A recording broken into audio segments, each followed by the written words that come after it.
جنس کے اعتبار سے ہزار گناہ کرے، سیاکاریاں کرے، برباد ہو جائے، کالا کرے، جتنی مرتبہ مرضی اور جو مرضی طریقہ اختیار کر لے، جو سکون اللہ نے بیوی کے لیے شوہر کے لیے بیوی نے رکھا ہے، اس کا متبادل کوئی نہیں ہے۔ اپنے نامی کا میں دنیا میں نہ آج نہ 10,000 سال پہلے نہ 100,000 سال بعد اللہ نے کہہ دیا کہ سکون اپنی اس میں رکھا ہے نکاح کو، اب نکاح کو چھوڑ کے سکون کے دوسرے ذریعے تلاش کرتے ہیں، فطرت کے خلاف چلتے ہیں اور فطرت کے خلاف چلتا ہے۔ اللہ نے سکون کو عادت کیا ہوا ہے، اس کا سکون عادت کیا ہوا ہے، خلاف فطرت کاموں میں سکون دے۔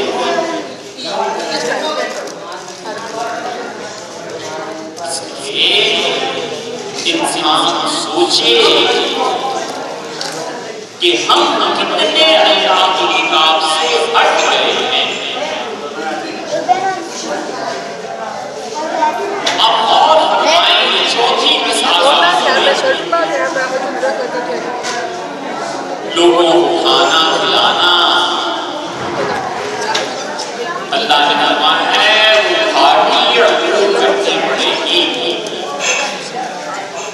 پہاڑ کو کراس کر کے پہاڑ کی چوٹی پہ پہنچ کے پھر نچلی طرف کرنا پڑے گا۔ وہ پہاڑ جس کی چوٹی پہ پہنچنا ہے، زمین سادہ فرش 10 منٹ چلا تو چلے گا، پہاڑ پہ ایک ہی چلنا نہیں چڑھا جائے۔ اللہ نے فرمایا وہاں ادرا اور تمہیں کیا پتا کہ وہ پہاڑی پہ چڑھنا وہ کتنا مشکل ہے، پہاڑی پہ چڑھنا قیامت کا دن کتنا مشکل ہے۔ اللہ نے فرمایا فَاتَّقُوا رَقَبَةٍ، اور اگر تم چاہتے ہو کہ قیامت میں اس پہاڑ کا چڑھنا یا قیامت آسان ہو جائے، فَاتَّقُوا رَقَبَةٍ، لوگوں کی گردنیں چھڑاؤ۔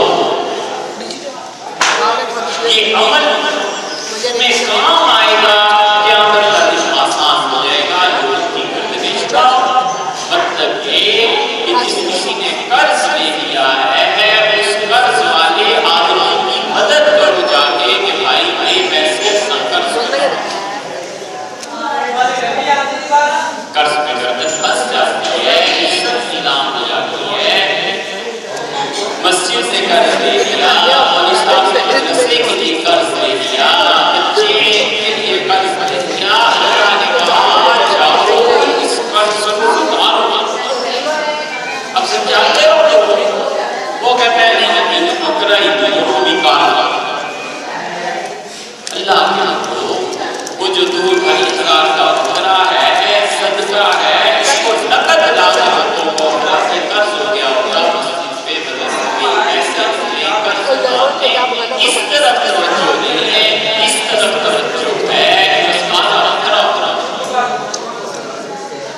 پتہ نہیں یہ کب کالے مرے والے اور جان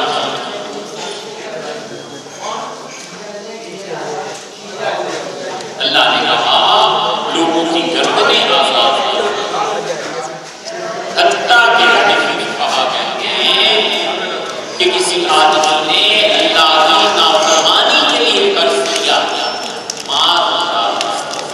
شراب پینے کے لیے قرض کیا، حنفی میں کہا گیا ہے اس کا بھی قرض اتارو، اس لیے کہ یہ بدبخت شراب پی رہے نا جس نے پیسے کھولے دے سادے آدمی نے دیتی تب اس کا کوئی قصور نہیں، اس بیچارے نے دے دیے۔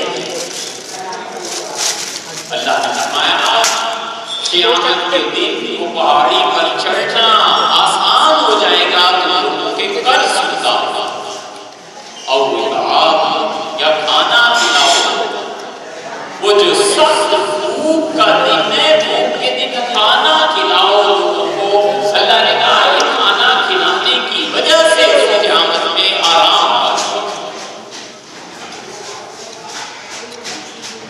یہ کھانا کھلانا، لوگوں کو پانی پلانا، اتنا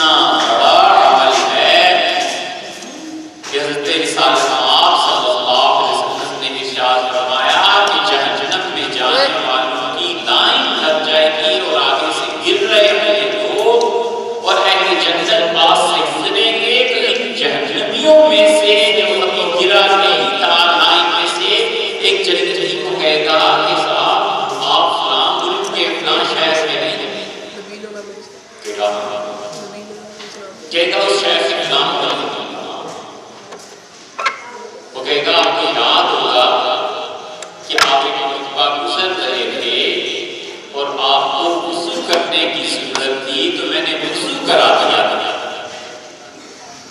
اسے یاد آ جائے تو اس سے پوچھے گا کہ پھر وہ کہے گا آج جہنمی ہو گیا.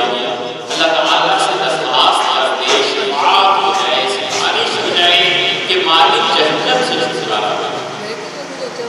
تو اس جہنمی کو لے کے جنت میں چلا جائے گا. اور حضرت رسالت آپ صلی اللہ علیہ وسلم نے ارشاد فرمایا کہ پھر وہ اللہ سے کرے گا. فرمائیں گے اللہ تعالیٰ کہ تو بخشا ہے، جو بات کہے وہ سنیں گے. اور اس کرے گا اس کا احسان ہے، وضو کرا دیا تھا اور جہنم میں جا رہا ہے، اس کو اس نیکی کی وجہ سے بخش دے. اللہ تعالیٰ فرمائیں گے اس لیے یہ چھوٹی چھوٹی نیکیاں نہیں، یہ بڑی نیکیاں. حتی قرآن آپ ہے تو اللہ تعالیٰ فرماتے ہیں کہ جہنم میں پھینکیں گے ہم انہیں. اس کا قسم ہے وَلَا يَحُضُّ عَلَىٰ طَعَامِ الْمِسْكِينِ، غریبوں کو کھانا کھلانے کی ترغیب نہیں دیتا.